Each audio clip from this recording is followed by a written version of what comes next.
네, 마지막 장은 인공지능의 딥러닝을 이기는 법 10가지에 대해서 알려주고 있는데요. 이 책의 제목처럼 딥러닝을 이기는 법은 바로 think하라, 생각하라입니다.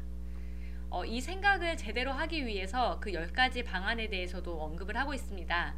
첫 번째로 우리가 생각을 제대로 하기 위해서는 입지하라, 뜻을 세우라는 거죠.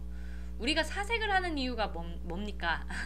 그리고 내가 인문학적인, 철학적인 공부를 시작하는 이유가 무엇인지 바로 그 뜻을 세우는 게 바로 첫 번째라고 보시면 되고요. 뜻을 세우는 게 바로 첫 번째라고 보면 됩니다.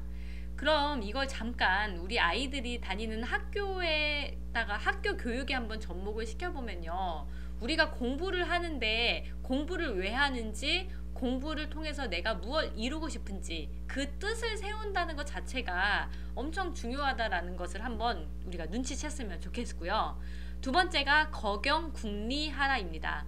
거경국리는 사람과 사물을 지극히 공손하고 경건한 마음으로 대하라입니다.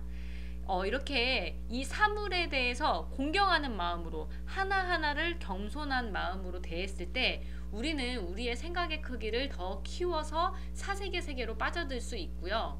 거경국리의 핵심은 바로 정좌입니다.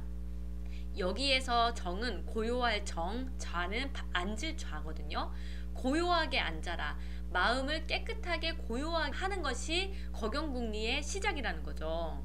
그래서 거경국리는 이 거경국리를 통해서 첫 번째 단계가 내 마음속에서 일어나는 생각들을 인문고전에서 접한 성인의 관점으로 바라보는 거예요. 내 관점이 아니라 성인의 관점으로 깨끗하게 공경하는 마음으로 그 관점으로 새롭게 들여다보면서 내가 가진 내 마음속의 복잡한 생각을 분류하는 거죠. 내 생각이 옳고 선한지 아니면 옳은지 그른지 판단이 잘 서지 않는지, 그리고 그르고 악한지, 내가 가진 내 안에 일어나는 생각들을 이 세 가지로 분류하는 작업을 하는 것이 거경국리의 첫 번째고요. 두 번째는 위에서 생각한 이 세 가지에 따라서 옳고 선한 것에선 실천하려는 계획을 마음속으로 상세히 세우는 것. 두 번째, 판단이 잘 서지 않는 것은 더 깊은 국리를 통해 옳고 그름을 명확하게 나누는 게 필요하겠고요. 세 번째, 그르고 악한 것은 아낌없이 버려라. 네, 이게 거경국리를 통해서 내 삶을 좀 명확하고 깨끗하게 바라볼 수 있는 그런 포인트라는 생각이 들고요. 이렇게 거경국리를 계속 해나가다 보면 첫 번째로는 그동안 나로 하여금 빛나지 못하게 했던 내 안에 게으르고 나태하고 이기적이고 선하지 못한 생각들이 서서히 사라지게 됩니다. 내 안에 부정적인 생각, 게으르고 나태한 이런 생각들이 상황을 탓하고 나 자신을 탓하고 그렇게 억누를 것이 아니라 내가 거경국리를 통해서 내 내면을 깨끗하고 투명하게 바라보는 것이 중요하다라는 생각이 들고요.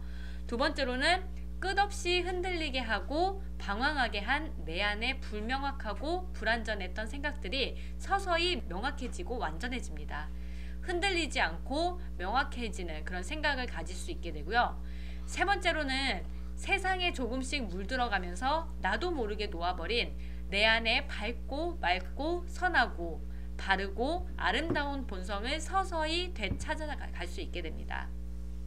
그래서 우리가 거경국리에 입각한 인문학을 하게 되면요, 내 안에 잃어버린 마음을 되찾을 수 있게 되고요, 나를 변화시키는 황홀한 깨달음에 이르게 됩니다. 사실 저도 이 책을 제가 읽는 동안 처음 읽고 그리고 또 이 내용을 준비하는 동안 두 번, 세 번 읽다 보니까 이 내용이 저한테 다시 한번 명확하게 들어오더라고요. 그래서 내 안에 나도 모르는 그런 복잡한 마음이 들 때 내 안을 깨끗한 마음, 정좌하는 마음으로 내 마음을 바로 세우고 내가 갖고 있는 이 생각에 대해서 명확하게 그 생각을 투명하게 바라볼 수 있는 나 자신이 되면 좋을 것 같고요. 이 한자는 생각할 사인데요. 위에 있는 글씨가 밭전이 아니라 생각할 때 두뇌를 나타내는 한자예요. 의미를 풀어보니까 마음 위에 두뇌가 있다, 마음 위에 생각이 있다라고 바라볼 수 있겠습니다. 그래서 마음이 바로 서야 생각이 바로 서고, 마음이 깨끗해야 생각이 깨어나고, 마음이 깊어져야 생각이 깊어지고, 마음이 넓어져야 생각이 넓어지고, 마음이 따뜻해져야 생각이 따뜻해지고, 마음이 위대해져야 생각이 위대해진다. 그래서 모든 것의 시작은 내 마음가짐이다 라고 볼 수 있겠습니다.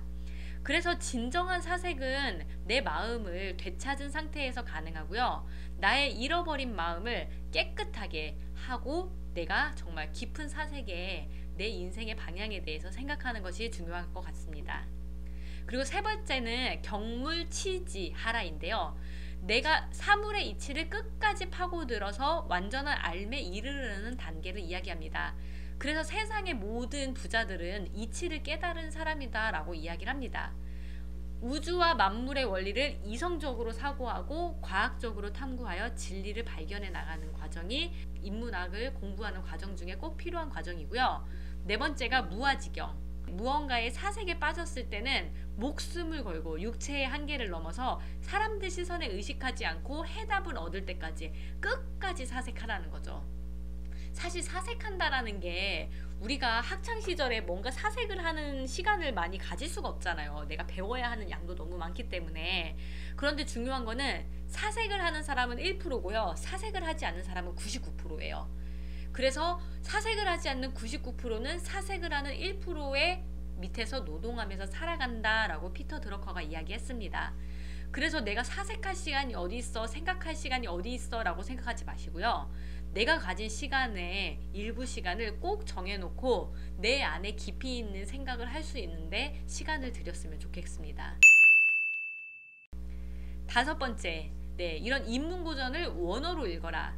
인문고전의 반열에 오른 해설서부터 읽어라. 1만 권의 가고 평생 읽을 단 한 권을 정해서 끊임없이 그 책을 읽어나가라고 하죠. 그래서 에이트싱크 이지성 작가님은 논어와 성경을 정말 평생 읽을 그 한 권으로 정했다라고 이야기를 하고 있습니다. 그리고 여덟 번째, 목차로 지도를 그려라. 나무가 아닌 숲을 보라. 열 번째, 그랜드 투어와 서번트 투어를 떠나라 라고 이야기를 합니다.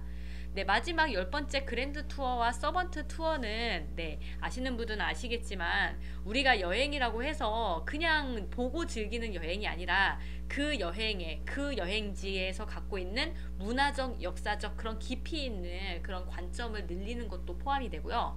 서번트 투어라는 것은 그 에이트에서 강조했던 공감 능력과 창조적인 상상력 있죠. 공감 능력. 이 세상을 나만 바라보는 것이 아니라 내 주변에 돌봐야 될 그런 사람들까지 내가 바라보는 안목을 갖는 게 바로 서번트 투어를 통해서 가능하다라고 보실 수 있습니다.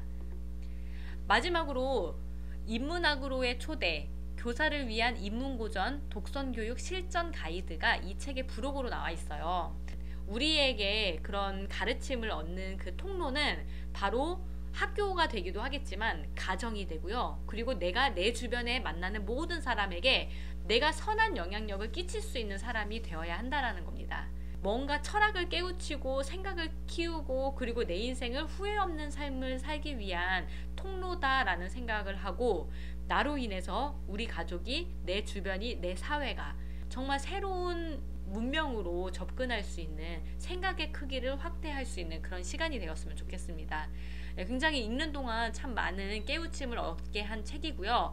이 책을 통해서 더 많은 과제가 주어진 것 같아요. 정말 내가 일반 개미가 아니라 여왕 개미가 될 수 있는, 그리고 나에게 한 번뿐인 인생을 작은 인생이 아니라 정말 후회 없는 인생으로 위대하게 창조하셨다는 그 마음의 진리를 깨우치고 더 성장할 수 있는 그런 계기가 되는 책입니다.